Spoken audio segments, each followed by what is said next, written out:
2009 год. 27-летний уроженец штата Оклахома Рэй Уильям Джонсон загружает на YouTube первый выпуск своей авторской программы Equals 3. But thanks for watching today's episode of Equals 3. I'm Ray William Johnson, and I approve this message. Джонсон создал сверхпопулярный жанр того времени – обзоры вирусных видео, и в какой-то момент стал самым популярным блогером Ютуба.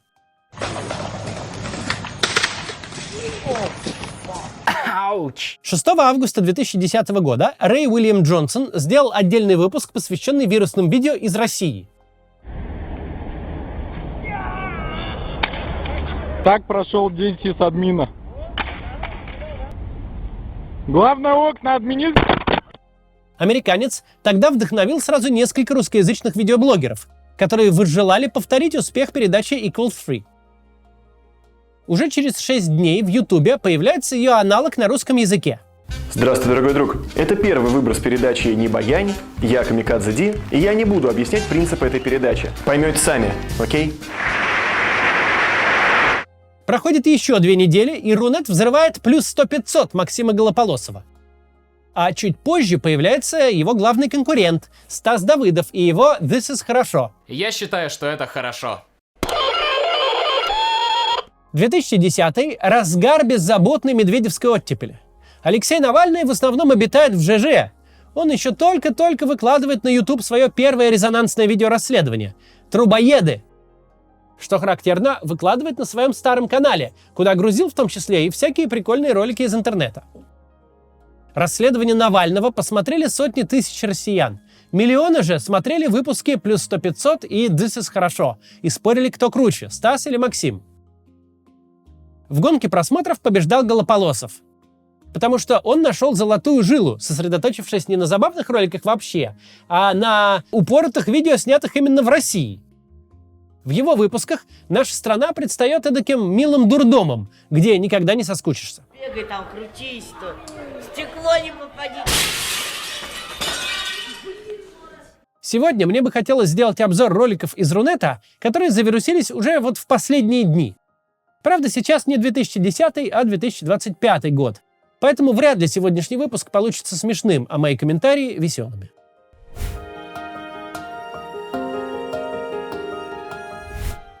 Первое видео выложила в сеть депутатка-единоросска Елена Павлюченко, председательница Комитета по образованию и науке Дагестанского парламента.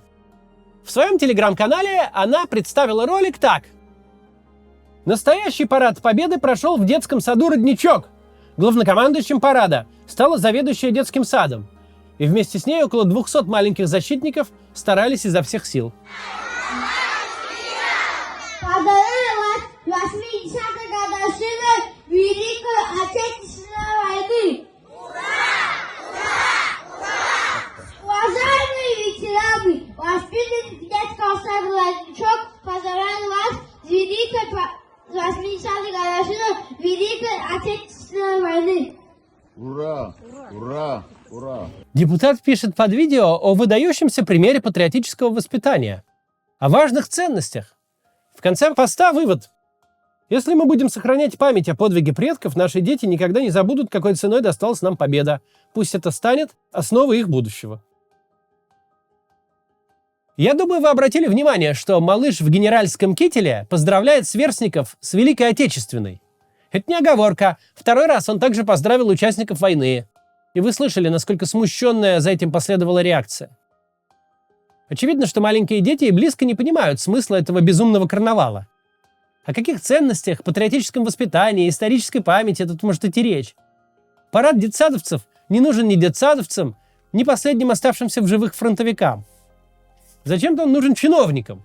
И председатель комитета по образованию тут явно не озабочен вопросами педагогики и гармоничного развития. Не стоит думать, что детсадовский парад, прошедший в Дагестане, это событие исключительное и как-то связанное с местной спецификой. В сети можно легко отыскать разные методички для воспитателей под названием «Парад дошкольных войск». И проводятся такие парады не первый год и по всей России. Особенно характерны случаи, когда взрослые заставляют малышей в деталях воспроизводить церемониал большого парада на Красной площади.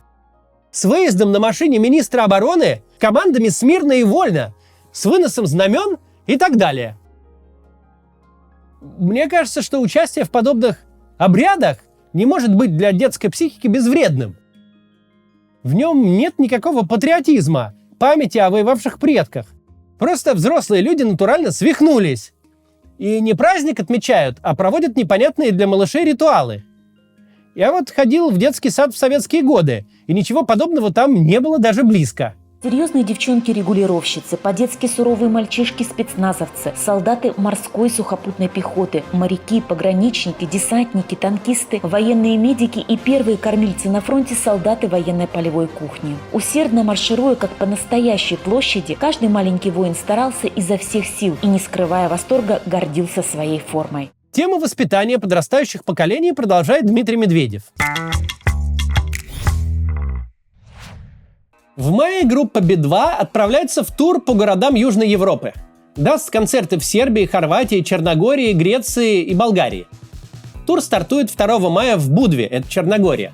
Там, как и в сербском Белграде, билетов почти не осталось, но точно есть в других городах. Подробное расписание концертов смотрите в описании под видео. Чуть больше года назад дипломаты самых разных стран и различные политики развернули целую операцию по вызволению участников группы из кошмарной тайской тюрьмы, откуда их собирались депортировать в Россию.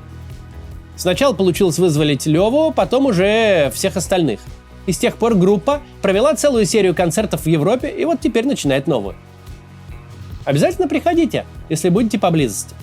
Концерты в Черногории, Хорватии и Греции состоят из суперхитов всех времен в обновленном звучании. Вас ждет музыкальное путешествие с отличным звуком и светом и радость, конечно, от живой встречи с любимой группой. А в Сербии и Болгарии группа будет выступать с симфоническим оркестром. Вы сможете услышать лучшие хиты Би-2 в оркестровых аранжировках. Проект Би-2 с оркестром существует уже около 20 лет. За это время в коллаборации с лучшими международными оркестрами были выпущены 4 альбома, над которыми работали известные звукорежиссеры, а запись этих альбомов проходила в легендарных мировых музыкальных студиях. Теперь вы сможете услышать эту музыку вживую, на концерте. Как раз на таком концерте, по-моему, 1,5 года назад был я. Мне очень понравилось. Ссылка на билеты во всех городах тура под этим видео. А по промокоду B2CATS будет скидка на билет в 15%. Это некоммерческое дружеское объявление. Тему воспитания подрастающих поколений продолжает Дмитрий Медведев.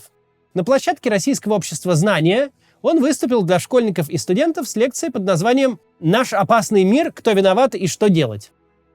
Около 1,5 часов Медведев почему-то во Френче 30-х годов рассказывал о Второй мировой войне и предательстве бывших союзников СССР. Но завертелся один конкретный момент лекции. Медведев показал ребятам на экране коллаж с Фридрихом Мерцем в нацистской униформе, а также сборник собственных цитат из Телеграма и Твиттера.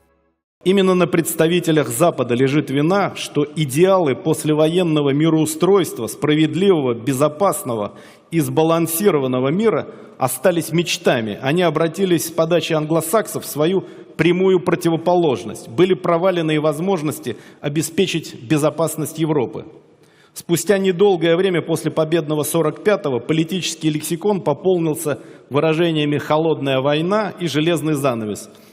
В общем, юным россиянам предлагают ознакомиться и, видимо, пользоваться следующими терминами.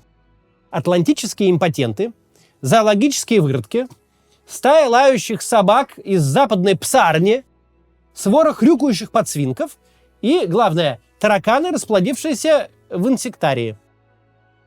В принципе, понятно, почему Медведев так себя ведет. Для него это вопрос выживания, как минимум политического, но, вероятно, и физического тоже. Ведь кто такой Дмитрий Медведев? Это готовый претендент на пост президента России, который в нынешней ситуации должен открещиваться от президентских амбиций любой ценой. Медведев – системный либерал, имеющий опыт президентства и имеющий совершенно легальную возможность избираться вновь, причем по любой версии Конституции. Он отработал главой государства всего 1 срок, и для повторного избрания не понадобится никаких манипуляций. К тому же в стране есть немало людей, которые действительно хотели бы снова увидеть Медведева в президентском кресле. Для многих представителей элит это понятный и комфортный политик, который не закручивал гайки, любил поговорить про личную свободу и инновации. Его рука скорее тянется к айфону, чем к автомату Калашникова. И для десятков миллионов россиян Дмитрий Медведев – это меньше из зол. Да, он может злить фразами в духе «денег нет, но вы держитесь» или «если мало платят в школе, идите в бизнес». Но все равно люди помнят, что с Медведевым президентом жилось посвободней и дышалось полегче.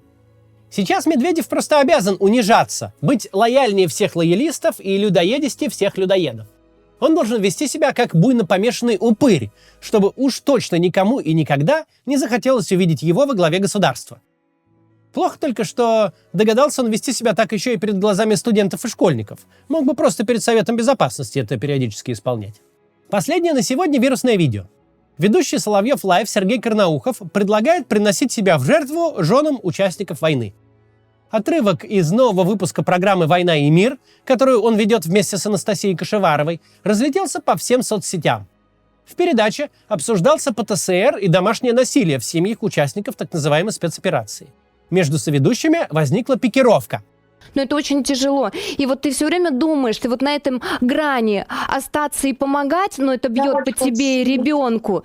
Или вот свою жизнь вот поставить на стоп и ради него жить. Вот сейчас, скажи Настя, мне, а можно я вас пожалуйста. всех перебью? Я думаю, меня Алексей Александрович поддержит. Это что за разговор вообще? Она сидит и говорит, я буду его бросать. Это как бросать? Как можно бросить человека, который свою жизнь отдавал за Сережа, родину? если ты там герой, я должна тебе что, ноги целовать, а ты будешь моего ребенка ноги, и меня мучить? Я шел отдавать свою жизнь за родину. Да, ты за меня шел биться, а потом ты пришел и начинаешь эту войну проецировать на меня, а я беззащитная перед тобой. Так я ж помогаю, я тебе жизнь свою так посвятила. Вы говорите, я его пойду брошу, ничего себе. Этот вопрос вообще не может звучать. Ну, то есть я должна терпеть побои, например, или я должна неуважительное отношение, да, потерпеть? После этого эпизода Карнаухову пришлось оправдываться в своем телеграм-канале. В результате у него случайно получился сильный антивоенный пост.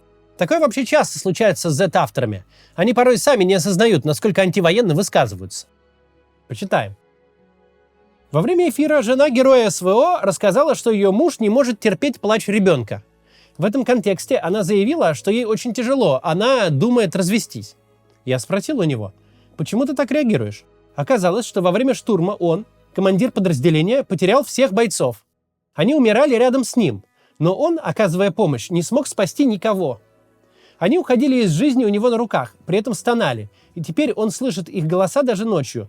Это не было метафорой. Он винит себя в том, что не смог спасти ни одного. Все остались там, а он выжил. Плач ребенка напоминает ему о тех стонах. Такой вот пост. Интересно, а Карнаухову этому, который все эти истории узнает и рассказывает, придет когда-нибудь в голову, что война — это вообще-то плохо? Особенно текущая, которая не нужна вообще ни зачем. Что касается завирусившихся роликов, которые мы сегодня посмотрели, то ну что тут еще скажешь? Какие времена, такие и вирусные видео. В самом начале я вспомнил Максима Голополосова, который прославился, собирая всякие вирусные видеозаписи из России. В то время смотреть их было весело. Сейчас же вирусные видео из России выглядят совсем иначе. Очень характеризует нынешнее время свежий завирусившийся ролик с певицей Валерией, которая на фоне руин исполнила песню «С чего начинается Родина». С чего начинается Родина? С картинки в твоем дворе, с хороших и верных товарищей, живущих в соседнем дворе. В итоге оказалось, что ничего предосудительного в этом видео нет. Валерия спела среди декораций к фильму. Но все решили, что на записи какой-то уничтоженный украинский город, и что авторы видео просто глумятся над ним. Никто даже не подумал про киношные декорации, хотя до войны это была бы первая и самая логичная мысль. Я думаю, что нам важно помнить, в нашей стране была, причем не так уж и давно, совсем другая жизнь. И тогда мы смотрели совсем другие ролики. А если бы кто-то нам тогдашним рассказал про сегодняшний ужас, мы никогда бы не поверили. Нам пытаются внушить обратное, но важно помнить, то, что было тогда, это нормально, а то, что происходит сейчас, нет. До завтра.